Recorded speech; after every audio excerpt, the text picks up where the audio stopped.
Bienvenue à la résolution d'équations, toujours avec moi, Christian, au niveau débutant.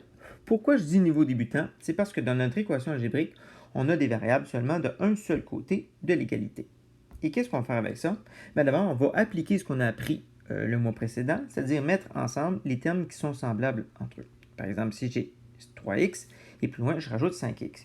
Ce qui veut dire que nous aurons en tout 8x. En plus de ça, nous avons les termes constants, c'est-à-dire plus 6 et plus loin moins 4, ce qui veut dire que nous aurons en tout plus 2. Ce qui veut dire qu'à gauche, j'ai 8x plus 2 et je me demande quand est-ce que ce sera égal à 26. Alors, ce qu'on devra faire, c'est isoler le x, c'est-à-dire enlever tous les nombres qui sont alentour en faisant le contraire. Dans quel ordre? Et bon, on va y aller avec l'ordre contraire de la priorité des opérations. Pourquoi ça? Voici l'explication. Moi, j'aime toujours faire l'analogie avec si on fait un voyage. On va partir de Montréal, qui est ici, et on veut se rendre jusqu'à Québec, qui est ici avec son château Frontenac. Alors, on va faire un arrêt à Berthier, puis après, on va faire un autre petit arrêt à Trois-Rivières, et on se rendra à Québec. Donc, le premier arrêt, si on connaissait le x, il faudrait faire x8, selon la priorité des opérations. Et après ça, on va faire un petit tour à Trois-Rivières, il faudrait faire le plus 2 selon la priorité des opérations. Puis après ça, on se ramasse avec la réponse qui est 26. Mais ici, c'est exactement le contraire. On part de Québec, on essaie de revenir à Montréal.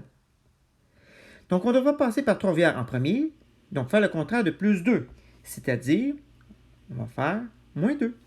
C'est ce qu'on va faire ici. Moins 2.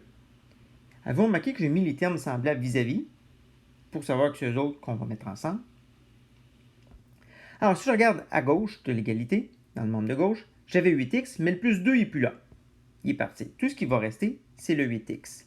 Alors qu'à droite, j'avais initialement 26, mais puisque j'ai enlevé 2, il va en rester bien moins. Il va en rester 24. On continue à retourner vers Montréal. Et je passe par Berthier. Donc, je devrais me débarrasser du x8. Le contraire, ce serait divisé par 8. Et c'est ce que je vais faire ici.